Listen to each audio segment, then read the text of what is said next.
கூட்ட நெரிசல் பலி விவகாரத்தில் காவல்துறை அதிகாரிகள் மீதான நடவடிக்கைகள் குறித்து கர்நாடக துணை முதல்வர் டி.கே. சிவக்குமார் விளக்கியுள்ளார். இது பற்றிய கூடுதல் தகவலோடு இணைகிறார் செய்தியாளர் பாரதிராஜா. பாரதிராஜா வணக்கம். துணை முதலமைச்சர் என்ன விளக்கம் அளித்திருக்கிறார், விவரிங்க. கண்டிப்பாக இந்த 11 பேர் உயிரிழந்த விவகாரத்தில் நீதி விசாரணையானது நேற்று தொடங்கியது. மாவட்ட ஆட்சியர் ஜெகதீஷ் தலைமையில் நேற்று சம்பவ இடத்தை, அதாவது சின்னசாமி மைதானத்தை ஆய்வு செய்து அங்கு எந்தெந்த இடத்தில் இந்த விபத்துகள், கூட்ட நெரிசலில் ஏற்பட்ட விபத்து ஏற்பட்டதோ அந்த இடங்களை ஆய்வு செய்த பின்னர் பேட்டியளித்திருந்தார். அப்போது சொன்னார், மேல்நோட்டமாக தெரியும் போது இதில் பாதுகாப்பு குறைபாடு இருப்பதாக தெரிகிறது என்ற ஒரு விஷயத்தை பதிவு செய்திருந்தார்.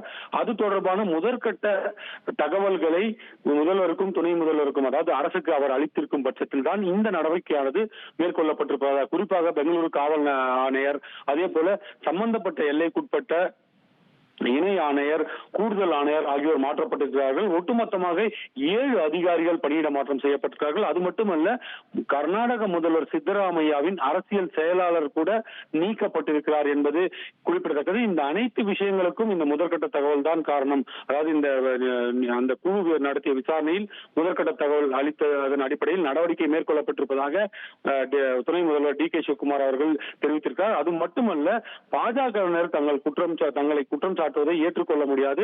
அவர்கள் இந்த பிணங்களை வைத்து அரசியல் செய்யத்தான் விரும்புகிறார்கள். அவர்களின் அதாவது பாதிக்கப்பட்டவர்கள் மன எண்ண ஓட்டங்களை பார்ப்பதில்லை என்ற ஒரு விஷயத்தை பதிவு செய்த அவர், ஆர்சிபி வெற்றி பெற்ற போது அவர்களும் தான் கொண்டாடினார்கள்.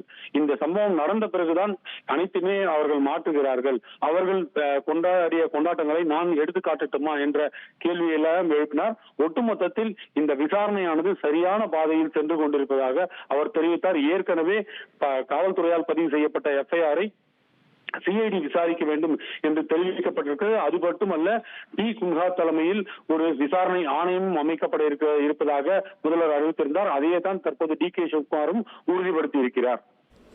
உங்களுடைய விவரங்களுக்கு நன்றி பாரதிராஜா.